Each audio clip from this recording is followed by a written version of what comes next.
Kuya, kamusta yung pinapagawa naming gripo mag-asawa? Hindi po na itatanong, isa po tayong professional tubero at professional na electrician. Okay ka lang? Wow, galing nga!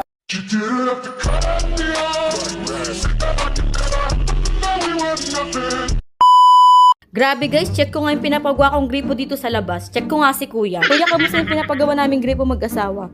Sabi ng asawa ko, magaling daw yung naggagawa nga ng gripo kahit daw ang kakayanan. Ay, pero po, hindi po siya nagkakamali. Ito na nga po, tapos na po eh. Grabe. High-tech talaga itong ginawa ko kasi dito, hindi ka na mahihirapan.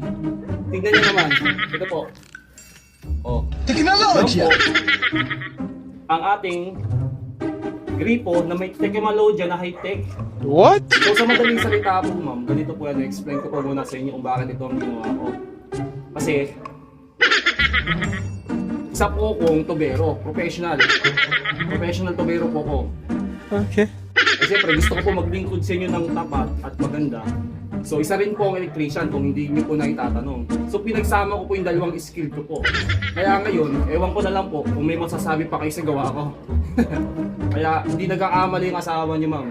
Tama Talaga po ba? Yan na ba yun? Opo, yun na po yun. Gusto niyo pong makita ko paano? Sige nga, matingnan nga. Kasi po, ganito lang po. Okay.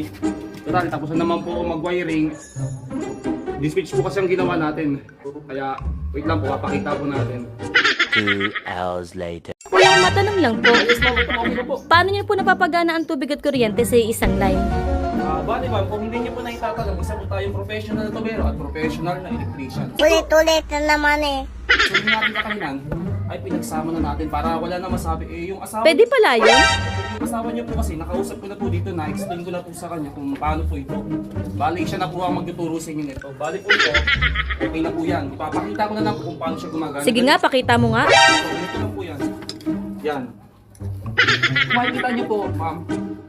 Yan. Ay, ito po ating gripo. Hindi po yan tinipis, ma'am, ha? Talagang pinag-isipan. Mala engineer po yung ating kaisipan dyan sa paggawa natin yan. Pag open lang po natin ito, lalabas sa yung tubig.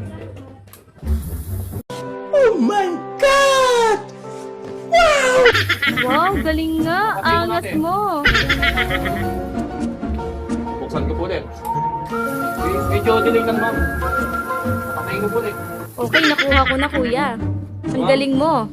Wow na wow ka. Kuya, magkano po lahat? Ha? Magkano po lahat ng naano Ay, niyo? bago naman po. 1,000 kasama na po yung labor at materials. Eh, paano yan kuya? Wala akong cash. Gcash lang meron ako sa asawa ko. Pwede naman po. May number naman po sa asawa niyo. Ah, sige. Lang po, ah. Sige, ganun na lang. Una na po. Sige, sige kuya. Salamat. Ingat.